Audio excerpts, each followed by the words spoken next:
Hi, and welcome to another episode of Lester Aldridge Property Particulars podcast. My guest today is Tarron Giles, who has been working with me for quite a while now. Welcome, Tarron.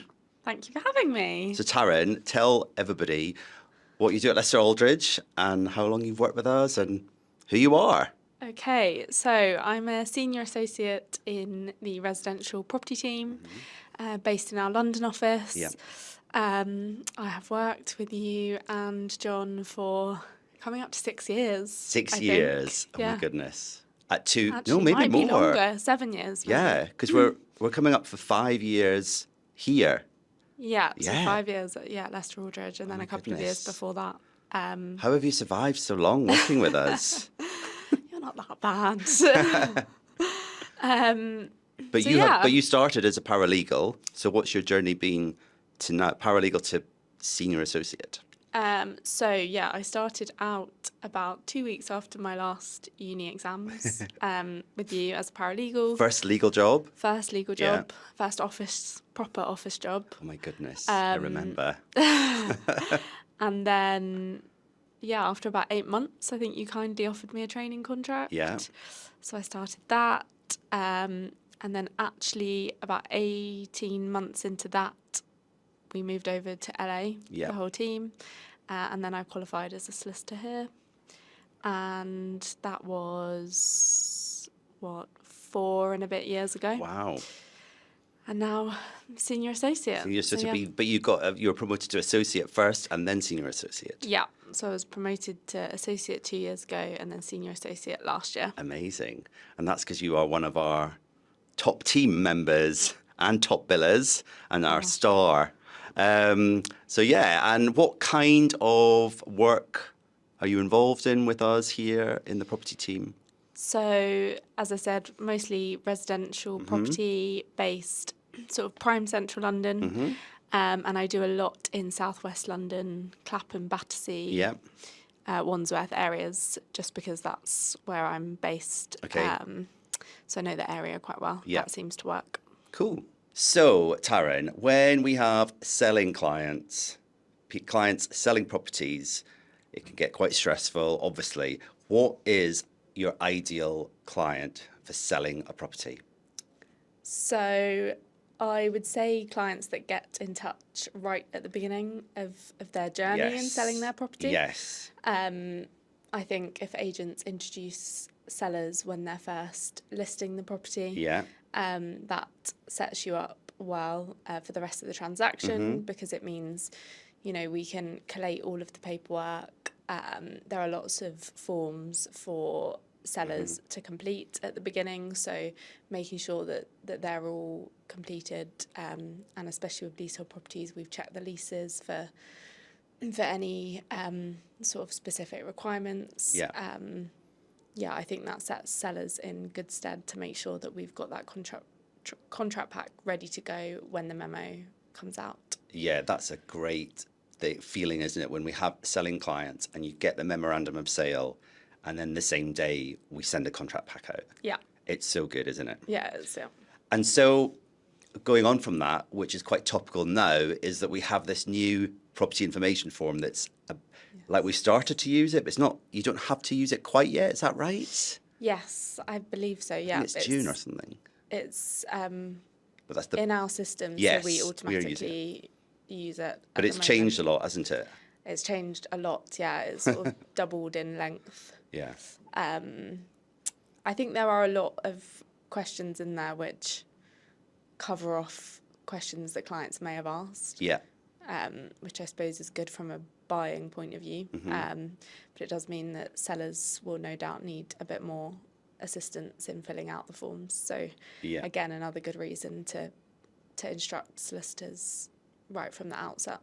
Yeah, because I suppose the form before was like maybe 16 pages or something. So actually a client could do it quite relatively quickly if there's something like, if they were memo came out and then we sent the forms to them. Yeah. But now it's going to take a bit longer for them to do, isn't it, really? Yeah, definitely. It's 30 pages and asks a lot more sort of in-depth questions that I would assume sellers will have to go away and, check details for. So yeah, definitely worth sort of getting those out to clients as soon as you can. Yeah, and then get back in and you can do the health check on it before the contract pack.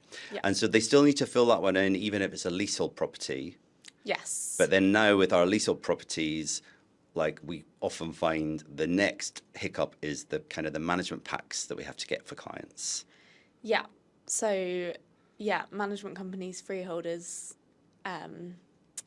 have to supply the pack, and you know it's not always the most prompt.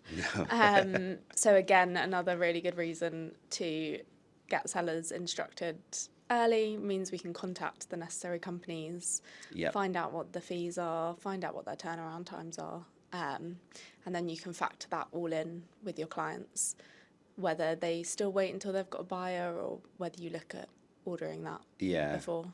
Yeah, exactly. Cool. All right, thank you. So let's turn on to a non-legal question, maybe a bit more about you. And so as our podcast is called Property Particulars, I wondered what your property particulars were. And have you bought and sold a property before or a flat? And as a solicitor that deals with it, how have you found that? So I've actually recently gone through the property purchase process. Okay. We actually exchanged and completed last week. Oh my God, amazing. Very quickly. So yeah, I mean, it is a lot more stressful when you're on the client side of it. And I think more so obviously having the knowledge as well. So trying to do a bit of both. Were you a good client? I think so. Yeah. John might say different. This is John, was the lawyer. Yes, okay. Well, I'll ask John later. Yes, I think, you know, I understand that when it's your transaction, you do get emotionally invested. Yeah. So that side of things was new to me. Yeah. And yeah, it's a lot more difficult, obviously, to separate that, which did hit home even more, obviously, that we're sort of that sounding board for clients when they're going through that. Yeah, it's difficult sometimes, isn't it?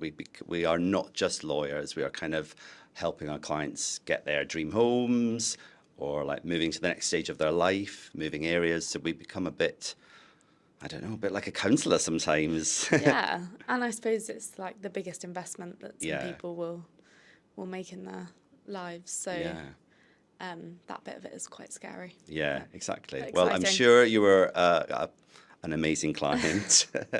So thank you for that. And then to finish up, I thought I'd ask a fun question.